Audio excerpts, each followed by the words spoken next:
کیا آپ جانتے ہیں کہ نبی کریم صلی اللہ علیہ وآلہ وسلم نے جہنم میں سب سے زیادہ عورتوں کو کیوں دیکھا؟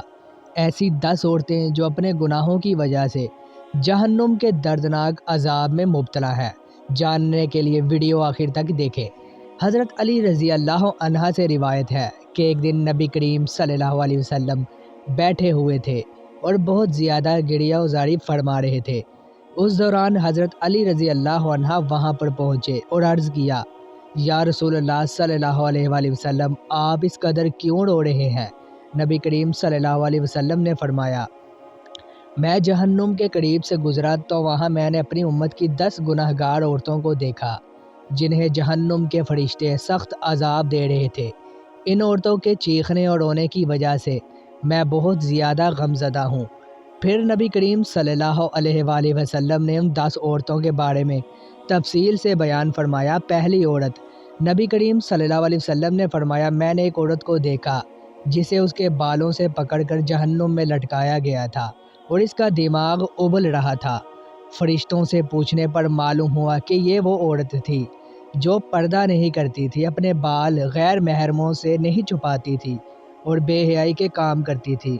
دوسری عورت، نبی کریم صلی اللہ علیہ وسلم نے فرمایا، دوسری عورت کو اس کی زبان میں لوہے کی زنجیریں ڈال کر جہنم میں لٹکایا گیا تھا اور اس کے منہ میں کھولتا ہوا پانی ڈالا جا رہا تھا۔ فرشتوں نے بتایا کہ یہ وہ عورتیں تھیں جو اپنی زبان سے اپنے شوہر کو تکلیف دیتی تھی اور بدتمیزی کرتی تھی۔ تیسری عورت، میں نے تیسری عورت کو دیکھا جس کے سینے کو زنجیروں سے باندھا گیا تھا اور وہ جہنم میں چیخ و پکار کر رہی تھی۔ فرشتوں نے بتایا کہ یہ وہ عورت تھی جو اپنے شوہر کے حقوق پورے نہیں کرتی تھی اور اس کے قریب آنے سے انکار کرتی تھی۔ چوتھی عورت، نبی کریم صلی اللہ علیہ وسلم نے فرمایا، میں نے چوتھی عورت کو دیکھا جس کی دونوں ٹانگوں کو زنجیروں سے باندھ کر جہنم میں لٹکایا گیا تھا۔ فرشتوں نے بتایا کہ یہ وہ عورت تھی جو اپنے شوہر کی اجازت کے بغیر گھر سے باہر جاتی تھی۔ پانچویں عورت، نبی کریم صلی اللہ علیہ وآلہ وسلم نے فرمایا، میں نے پانچویں عورت کو دیکھا جو اپنے ناخنوں سے اپنے چہرے کا گوشت نوچ رہی تھی۔ فرشتوں نے بتایا کہ یہ وہ عورت تھی جو غیر محرم مردوں کو خوش کرنے کے لیے بناؤ سنگار کرتی تھی۔ چھٹی عورت، نبی کریم صلی اللہ علیہ وآلہ وسلم نے فرمایا، میں نے چھٹی عورت کو دیکھا جسے اندھا، بہرا اور گونگا بنا دیا گیا تھا اور فرشتے اسے لوہے کی راڈ سے مار رہے تھے۔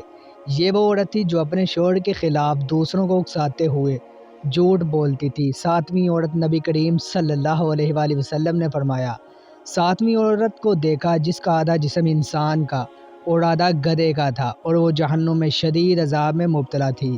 یہ وہ عورت تھی جو خاندانوں میں جھگڑے ڈالتی اور فساد پیدا کرتی تھی۔ آٹھویں عورت، نبی کریم صلی اللہ علیہ وآلہ وسلم نے فرمایا، میں نے آٹھویں عورت کو دیکھا جسے زنجیروں سے باندھ کر پگھلا ہوا سیسا پلایا جا رہا تھا۔ یہ وہ عورت تھی جو دوسروں کی معصوم بچیوں کو برائی کے راستے پر لگا کر ان سے ناجائز کمائی حاصل کرتی تھی۔ نویں عورت، نبی کریم صلی اللہ علیہ وسلم نے فرمایا، نویں عورت کو دیکھا جس کا چہرہ کتے کے جیسا تھا اور اس کے جسم کو جہنم کی آگ جلا رہی تھی۔ فرشتوں نے بتایا کہ یہ وہ عورت تھی جو گانے بجانے اور بے حیائی کے کام کرتی تھی۔ دسویں عورت، نبی کریم صلی اللہ علیہ وسلم نے فرمایا، دسویں عورت کو دیکھا جس کے جسم کو لوہے کی تلواروں سے کاٹ کر جہنم کی آگ میں ڈالا جا رہا تھا۔ یہ وہ عورت تھی جو اپنی عصمت کا خیال نہیں رکھتی تھی اور غیر محرم مردوں کے ساتھ برائی کے کام کرتی تھی۔ نبی کریم صلی اللہ علیہ وسلم نے آخر میں فرمایا، سب سے زیادہ عورتیں جہنم میں ہیں وہ عورتیں ہلاکت میں ہیں جو اپنے شوہر کو ناراض رکھتی ہیں، اور خوشخبری ہے ان عورتوں کے لیے جو اپنے شوہر کو راضی رکھتی ہیں۔ اللہ تعالیٰ سے دعا ہے کہ ہم سب کو ہدایت عطا فرمائے اور جہنم کے عذاب سے محفوظ رکھے۔ آمین ثم آمین۔